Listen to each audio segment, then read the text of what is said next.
जवाब ये देना पड़ेगा कि वह आर्टिकल 370 के हटाने के पक्ष में है कि विरोध में है, क्योंकि धारा 370 और 35A जो 5 अगस्त 2019 को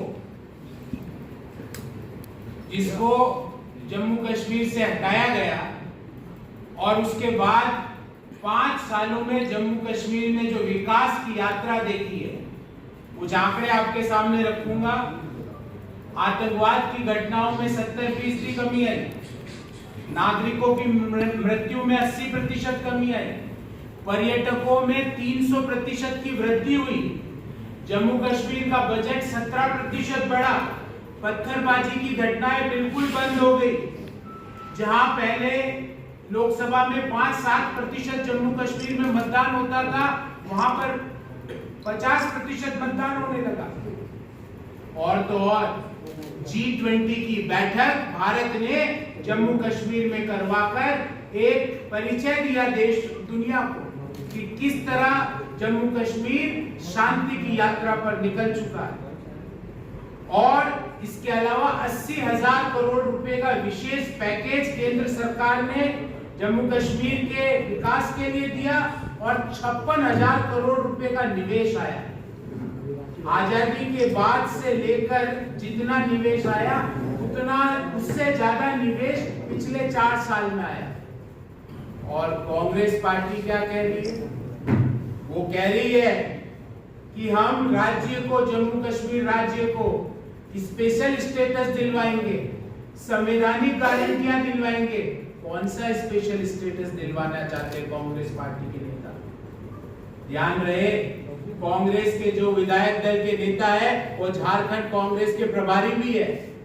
आप उनसे पूछिए कि वो विकास की यात्रा का अवरोध क्यों करना चाहते हैं।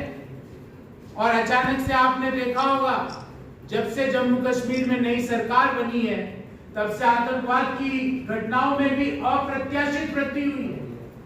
क्यों कांग्रेस पार्टी, क्यों नेशनल कॉन्फ्रेंस आज उन लोगों के साथ खड़ी है जो आतंकवाद को बढ़ाते हैं?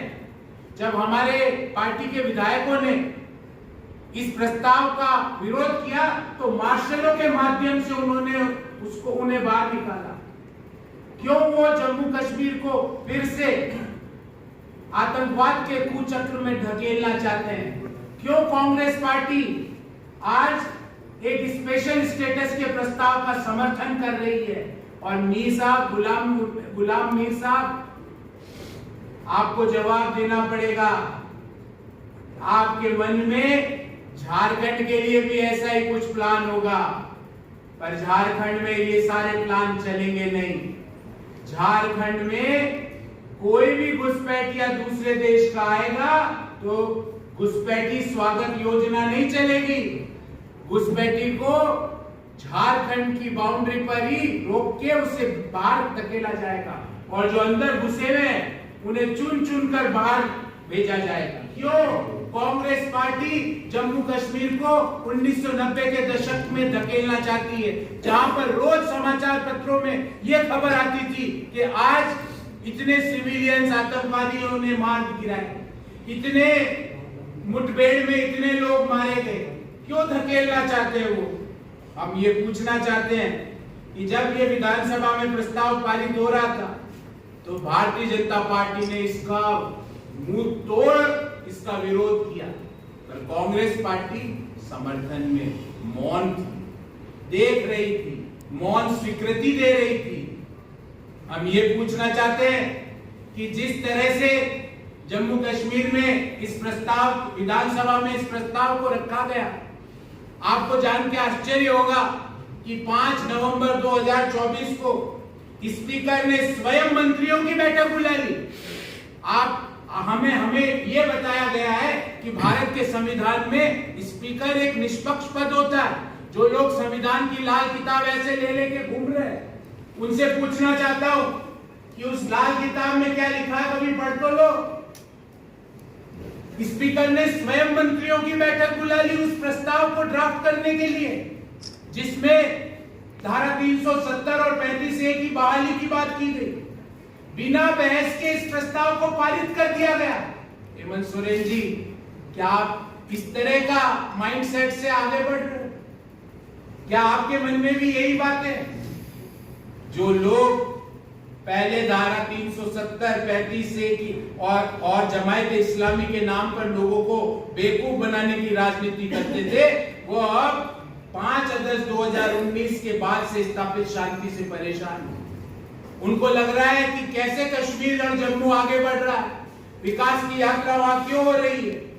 अभी भी जब घाटी में आतंकवादी हमले होते हैं, उसमें पाकिस्तान के हाथ होने का मामला सामने आया, तो उमर अब्दुल्ला साहब ने क्या किया? ये नहीं बोला कि ये पाकिस्तान की काली करतूत है, मौन हो गए, चुप हो गए। यही इनका मोडस ऑपरेंडी है इंडी अलायंस का। हर जगह ही इनका मोडस ऑपरेंडी यही है कि अपने वोट बैंक के खातिर, अपनी तुष्टीकरण के खातिर, जहां पे उनका उल्लू सीधा होता है वहां ले लेते हैं, बाकी चुप हो जाते हैं। उनको लोगों के विकास से कोई मतलब नहीं है, शांति से कोई मतलब नहीं है।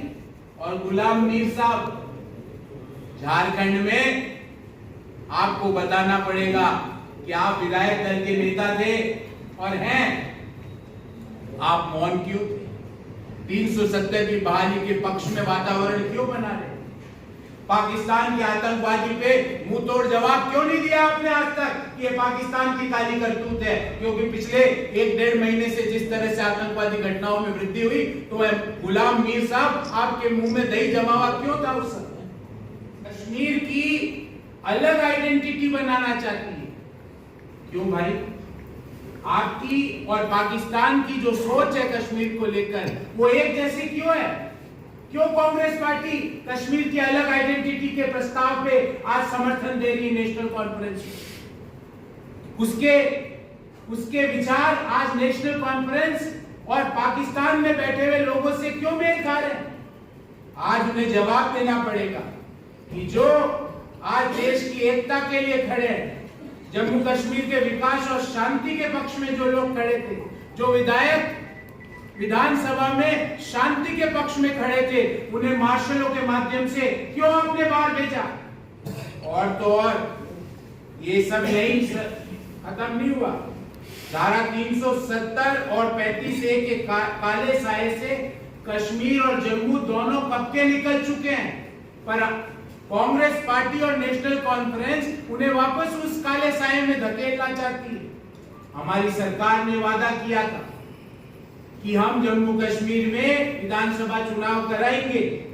केवल 5 साल के अंदर मोदी सरकार ने एक उचित तरीके से भारी मतदान के साथ विधानसभा चुनाव कराए, पर चुनाव कराते ही आज आप देखना चाहते हो कि नेशनल कॉन्फ्रेंस और कांग्रेस पार्टी धारा 370 को बहाल करना चाहती है। ये बहाली नहीं होगी। क्यों कांग्रेस पार्टी जो जम्मू कश्मीर के वाल्मीकि समाज है, गोरखा समाज है, पश्चिम पाकिस्तान के शरणार्थी समाज है, पहाड़ी और गुर्जरों के खिलाफ क्यों खड़ी होगी? क्या उन्हें नहीं पता कि धारा 370 की बहाली से इन सारे समाजों को बहुत बड़ी समस्या होगी? कांग्रेस ने तो नेशनल कॉन्फ्रेंस के घोषणा पत्र पर उस घोषणा का भी समर्थन किया था जहां पे आरक्षण को खत्म करने की बात की गई थी। मैं पुनः दोहराता हूं, नेशनल कॉन्फ्रेंस ने घोषणा पत्र में आरक्षण को खत्म करने की बात कही थी और कांग्रेस ने उसका समर्थन किया था। राहुल गांधी जी अमेरिका में तो बोल ही चुके हैं कि वो आरक्षण को खत्म करने का प्लान बनाना चाहते हैं। पूछिएगा हेमंत सोरेन जी से कि जिनकी फोटो आज उनके बैनर पर उनके भी पहले लगी हुई है, उस पार्टी के नेता आरक्षण को खत्म क्यों करना चाहते हैं? 370 की बहाली क्यों कराना चाहते हैं? जम्मू कश्मीर की शांति यात्रा में अवरोध क्यों उत्पन्न कराना चाहते हैं? कौन सी गारंटियां जम्मू कश्मीर में वो देना चाहते हैं? ये सारे सवाल हेमंत सोरेन जी आपको भी जवाब देने पड़ेंगे, क्योंकि ये मामला आपके बहुत महत्वपूर्ण सहयोगी दल का है। आपको जवाब देना पड़ेगा कि क्या आपकी भी सोच यही है? क्या आप भी आरक्षण को खत्म करना चाहते हो हेमंत सोरेन जी? आपकी भी सोच यही है क्या? आपको जवाब देना पड़ेगा कि इस विकास यात्रा के अंदर आप क्या सहयोगी दल अवरोध क्यों उत्पन्न कर रहा है और आप खामोश बैठे हो?